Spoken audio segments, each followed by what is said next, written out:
Kim Han-sol, it's a pleasure to have you in my talk show. Do you know that the reason why I want to interview a student from the United World College in Mostar is a very strong emotion from my side for this school. But before going to that, I'm curious on your life before. You are born in North Korea. Yeah, I was born in North Korea in 1995 in Pyongyang, the capital. And that's where I spent like the first few years before moving to Macau. But after the family moved to Macau, you went back to North Korea several times. Yeah, I usually visit North Korea like every summer to meet with my relatives back home, keep in touch with the families. Were you very isolated, or was it possible for you to play with other children and from all around, or were you in a special situation?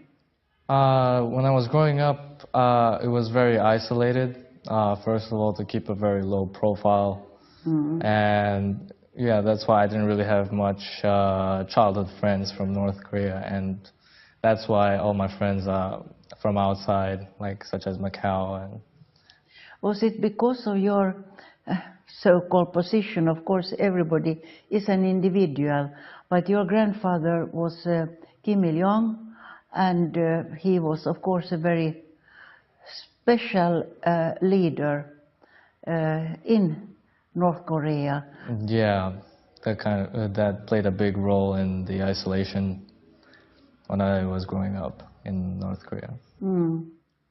Was it in some way a positive shock for you to just find that you can be just with other children and play with them and with young people and without any kind of problems? Yeah, it wasn't really a big problem getting along with friends. There were a lot of internationals in that school, and that's where it started, where I wanted to really go further into the international community and get to know more about different cultures and backgrounds. Because in my school in Macau, where I went, we had people from like United States, South Korea, and these are countries that we have been having a lot of conflicts with and a lot of tension. But then we turned out to be really great friends in the end, and that just sparked the curiosity for me to go further into the next level, and then I chose to move to United World College later on.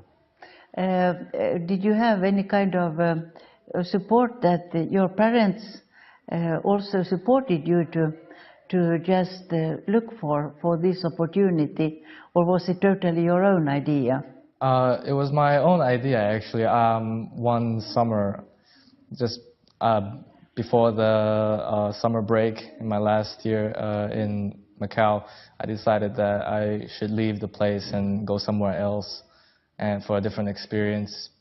And one of my friends showed me some brochures of United World College. And then that's where it started, and then I applied, did all the processes and everything. And yeah, that's where the journey starts.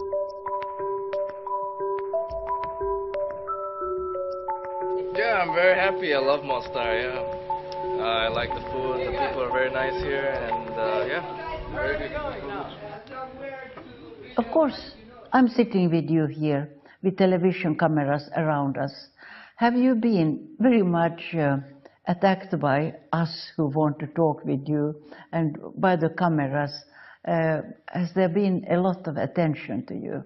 Yeah, that all happened when I was applying for the visa. The visa application actually got frozen after the first reporting from a Croatian news media. And after a while, some more paperwork and everything, we got through that. And the journey to Mostar was also a huge pressure because of the media's following. And it was really I didn't know how to describe like the feeling, because it was for the first time ever like I had that kind of pressure and constant camera flashes and everything like that, and it was just uncomfortable like for me at first. How are you feeling about your studies here? I really enjoy my time here, and it's only been first year here, but it feels like I've been here for some time. I didn't have any problems settling down here when I arrived. Everyone welcomed me. How are you staying in a dormitory, or where are you staying? Yeah, I'm staying in the dormitory.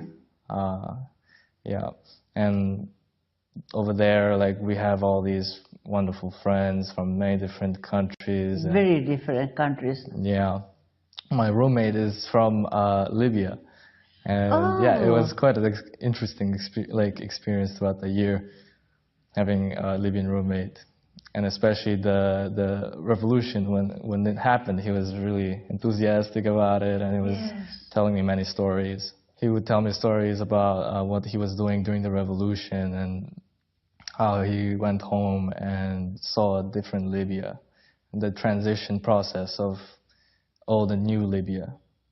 And it was really interesting. Could you say that this really is a peace-building education?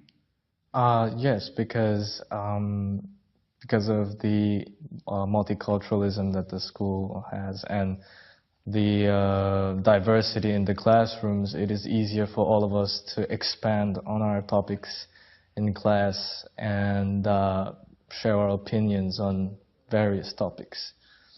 And through that, I think we can come to a better understanding with no boundaries. And I think that's a really crucial thing for building a more peaceful community. And because we all have different opinions in our classrooms because of the diversity, and through that, for example, when we are having historical topics in history class, there are things that are really debatable, and we can come to a common understanding in the end of the day, after discussing different point of views. And here in this country, there are at least 3 histories of what happened, of the same events, depending on what part you represented. And I learned during my years here, starting in '95, immediately after the fall of Srebrenica, the genocide there, that you never should allow yourself to believe in only one of the stories, because there is something true and something totally wrong in all the stories that are told. And if you can find something from all of these views on the same historic event, then perhaps you can come quite close to the truth. And that is what is important with discussions, when there are many different opinions that are discussing together. And that is, of course, the method of this form of education, this United World College education, that young people are taught to discuss. Yeah, that has been quite successful from my experience here so far. And also, it's not only in classrooms, but in the residences. We can sit down and have a chat for hours and hours about our conflicts back home and what kind of division in society there is back home. And from that, we can come to a common understanding on many different topics. And we also realize that in the end of the day that we all have very similar core human values, and that most of the things today are causing division in society through all let's say, politics, and mostly political issues. And those things cause a lot of problems in many places today. For example, North Korea and South Korea. Next year we're going to have one South Korean first year here, and that's going to be a really interesting... Is that true? Yeah. Ah.